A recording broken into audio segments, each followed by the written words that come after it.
弟兄姊妹平安，今日同大家分享嘅經文係創世記12章1至4節。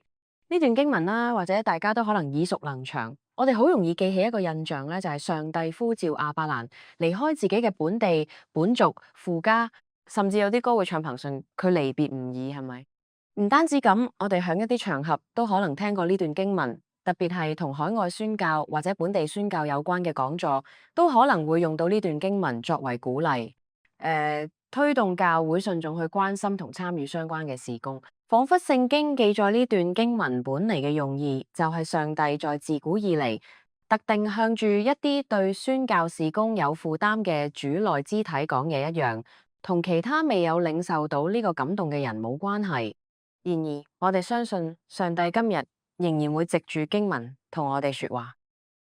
上帝今日仍然藉住經文向人啟示自己嘅心意。好，睇第一節，開首嘅第一句，耶和華對亞伯蘭說。耶和華呢個名我哋都知道係指上帝，但係亞伯蘭又係邊個？如果我哋係由創世記嘅第一章開始讀起嘅讀者，我哋應該唔係第一次見到呢位亞伯蘭，而係響前一章幾節嘅經文，就係11章27節開始介紹咗亞伯蘭係他拉嘅兒子，係同上帝立咗彩虹為記之約嘅挪亞之後嘅第10代後人。第28節，亞伯蘭嘅父親他拉帶住3個仔，而亞伯蘭嘅一位兄弟則死響加勒底嘅吾爾。加勒底即係古巴比倫，就係今日嘅伊拉克。第29節，亞伯蘭嘅妻子叫撒萊，而且呢位妻子響第30節嘅經文強調咗佢一個特點，就係生唔到仔，冇細路仔。經文繼續提到，他拉帶住亞伯蘭同埋其他家族成員一齊離開咗加勒底嘅吾爾，去邊度？第31節就係要去迦南地。原來咧，離開加勒底嘅吾爾唔係亞伯蘭開始嘅，而係從佢父親他拉開始嘅。不過呢位他拉根據11章32節嘅記載，明明去緊迦南地，點知中途他拉就定居咗響哈蘭。即係今日敘利亞同伊拉克北部嘅地方，同迦南地仲有一段嘅距離。響呢個經文所交代嘅背景之下，我哋點去理解12章第1節呢個耶和華對亞伯蘭嘅呼召呢？上帝有冇俾到亞伯蘭嘅父親他拉離開吾爾嘅特別呼召？我哋唔知道，因為聖經冇講。不過我哋卻可以見到，就係響呢個前往迦南地嘅過程之中，原來上帝從他拉嘅家族當中，從他拉餘下嘅2個兒子，就係拿鶴同埋亞伯蘭2個當中揀選咗呢一位亞伯蘭。當時嘅亞伯蘭呢，係跟隨父親他拉嚟到一個叫哈蘭嘅地方。11章嘅經文對亞伯蘭嘅形容係佢冇仔女。根據12章4節嘅經文，我哋知道亞伯蘭離開哈蘭出發前往應許地嘅時候已經係75歲啦。其實按照上文俾我哋嘅背景，最有氣有力、最有條件擔起呢個上帝呼召嘅應該係邊個呢？一定係呢個家族當中最年輕嗰個啦。而且從後面第19章嘅經文去睇，我哋都見到羅德至少有2個女，各自都有未婚夫。肯定係有後人可以接續上帝嘅工作同吩咐嘅。亞伯蘭實在可以大條道理咁講，喂，上帝，我都一把年紀啦，你揾我做咩呢？我連後人都冇，你揾我去咪即係白做啫嘛。亞伯蘭甚至可以連聽都唔使聽，上帝要揾佢做啲乜嘢，乾脆關埋耳仔，一句唔關我事就轉身走人。多謝主，因為上帝並冇用人嘅邏輯去做揀選，上帝揀選人去完成佢嘅工作，唔一定揀選最有氣有力、最有條件嘅，甚或最年輕嘅。但係從呢段經文嚟睇，我哋見到上帝揀選嘅可以係一位年過70嘅老翁。環顧我哋嘅社會，總係響度不停，話我哋知老咗就乜嘢都做唔到啦。甚至可能連我哋自己都會咁樣相信，人上咗年紀就真係冇用啦。連上帝都唔應該再嚟打攪自己，呼召自己做啲乜嘢。但係聖經俾我哋睇見嘅，卻又唔係咁樣喎。上帝呼召人，唔係取決於人嘅能力，呢個係福音，呢個係上帝俾我哋嘅好消息。咁到底上帝吩咐佢要去做啲乜嘢呢？你要離開本地本族父家，呢個係上帝俾亞伯蘭嘅第1道命令。本地係指佢身處嘅國家，本族係指佢同親屬居住嘅地方，父家應該就係佢所住嘅屋企，祖家即係佢同直系親人，例如父母、兄弟姊妹所同住嘅地方。而且喺原文當中，離開呢一個動詞係命令式嘅，係帶住你自己離開嘅意思。上帝要佢同自己身處嘅國家、自己嘅親屬，甚至自己嘅直系親人割斷聯繫，自己一個應該係帶埋妻子撒萊一齊出發啦。但係上帝並冇同亞伯蘭講清楚要去邊度，只係命令佢係去上帝所指示嘅地方。正如希伯來書11章8節所形容，他出去嘅時候仲不知往邊度去。亞伯蘭唔知道自己確實要去邊度啦。上帝吩咐咗亞伯蘭兩道命令，首先係要離開，第二就係去上帝所指示嘅地方。上帝吩咐完，應該就可以行動。但係上帝嘅說話仲未講完，仲有第三道命令，就係第二節嘅最後一句，你要使人得福。原文呢句都係命令式嚟嘅。總括上帝對亞伯蘭嘅命令，就係離開自己嘅安舒區，去上帝所指示嘅未知之地。佢要喺嗰度做嘅工作，就係要使人得到福氣。不過喺第三道命令之前，上帝卻又俾咗佢三個應許。第一，上帝必會令亞伯蘭成為大國；第二，上帝必定會賜福俾亞伯蘭；第三，上帝必定會令亞伯蘭嘅名為大，即係變得出名，享有大名。咁樣睇，呢三個應許同第三道命令之間存在住乜嘢嘅關係呢？係咪等上帝首先使亞伯蘭成為咗大國，賜咗福俾佢，再等到佢成咗名之後，亞伯蘭先去做上帝吩咐嘅工作，去使人得福氣呢？如果從原文嘅文法去睇，其實呢句命令可以咁樣理解：亞伯蘭，你要使人得福氣，好俾我叫你成為大國，好俾我賜福俾你，好俾我令你嘅名成為大。唔係上帝要讓亞伯蘭等到應許得到實現，而係亞伯蘭先遵行上帝嘅命令，從而得到上帝所給予嘅應許。呢個係乜嘢邏輯？要先遵行命令，先可以見到應許實現。呢個咪就係對上帝嘅信實有信心，信得過上帝會信守諾言咯。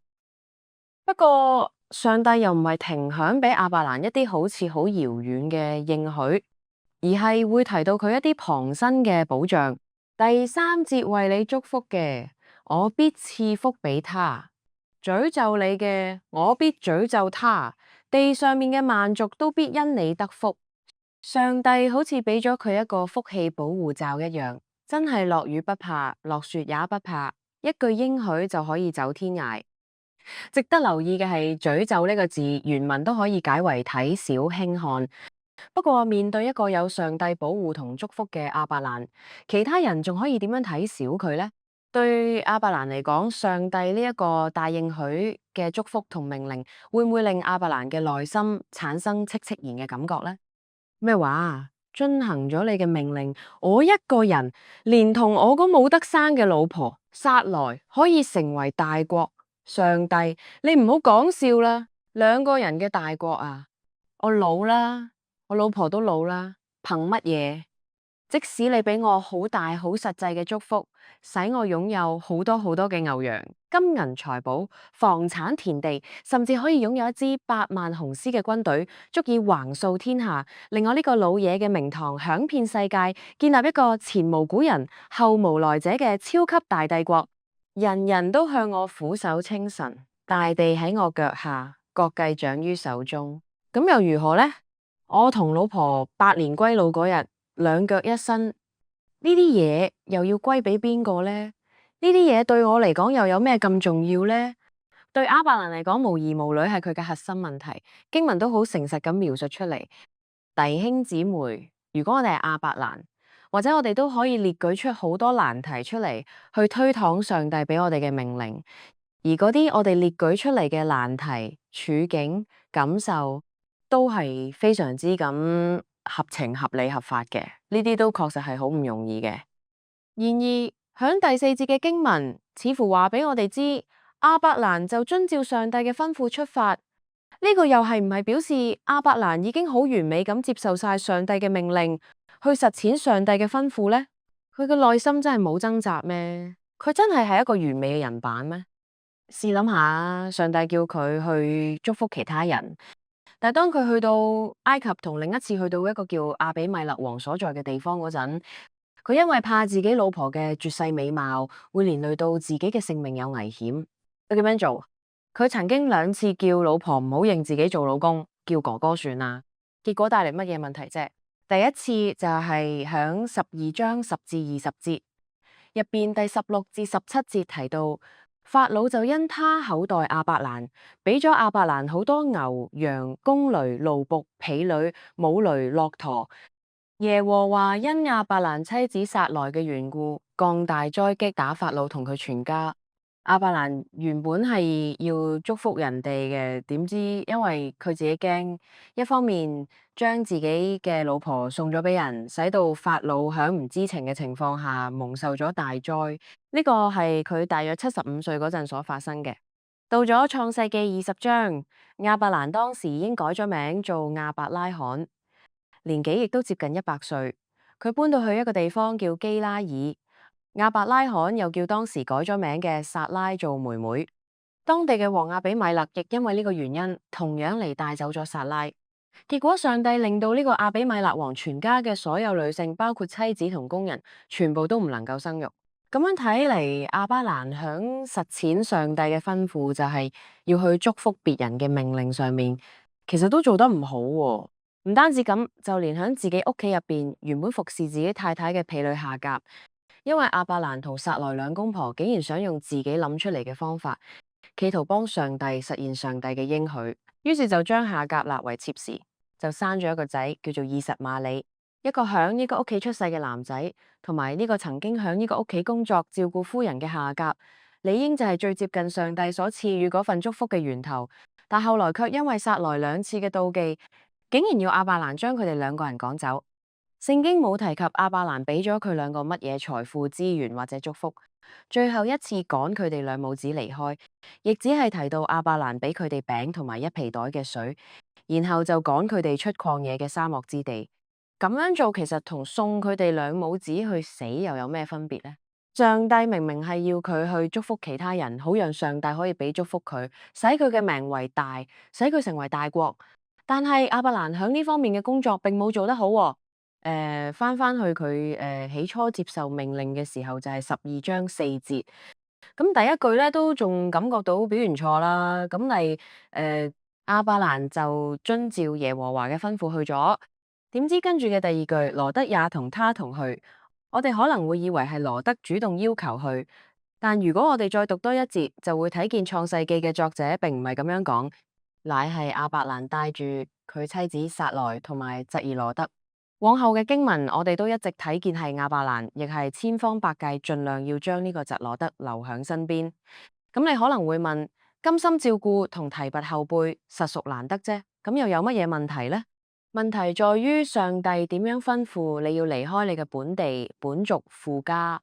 呢個係上帝第一道命令，離開父家。離開本族就係同原有嘅家庭遠離，而家佢居然帶住羅得，又係乜嘢意思呢？呢個極可能就係亞伯蘭認為羅得要承繼自己，將要成為大國嘅後人。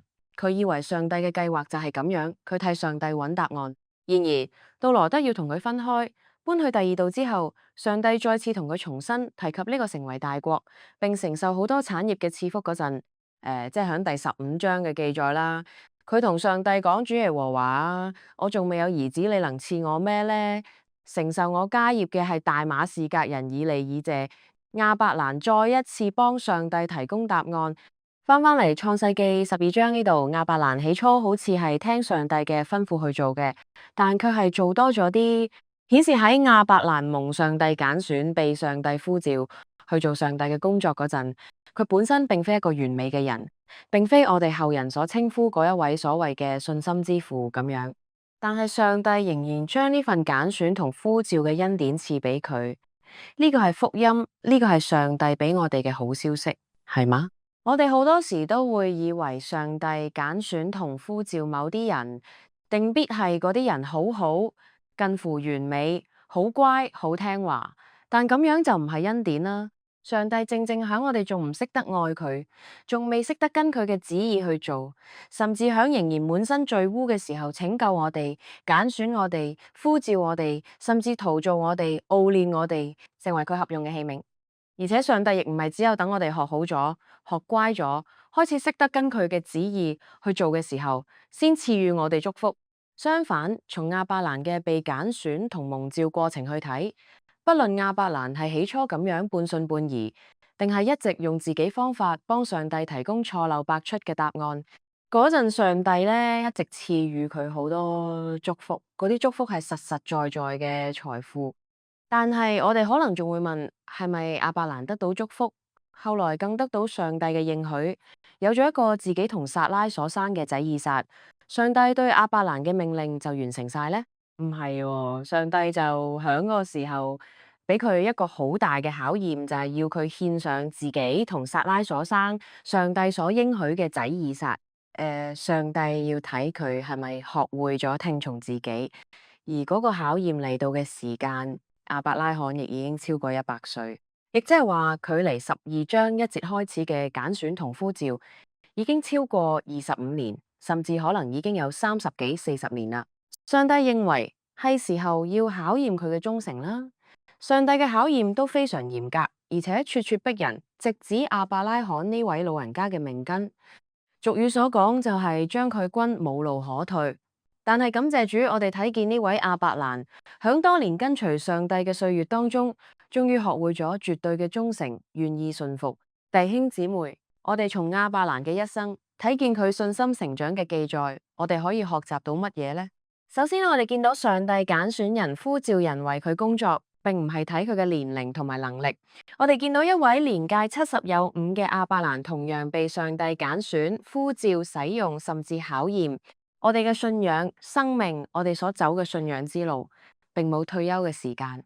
侍奉上帝亦冇最合適嘅年紀，只要係上帝嘅揀選同呼召，要我哋去侍奉佢，哪怕我哋係7老80，哪怕我哋係仔細老婆亂，定係女婿老公亂，哪怕我哋係當打之年，要先打好事業基礎，哪怕我哋從來只係一個小角色，哪怕我哋已經係坐響高位，我哋都只係應該用信心信服作為回應，因為上帝必然祝福保守，使我哋成長。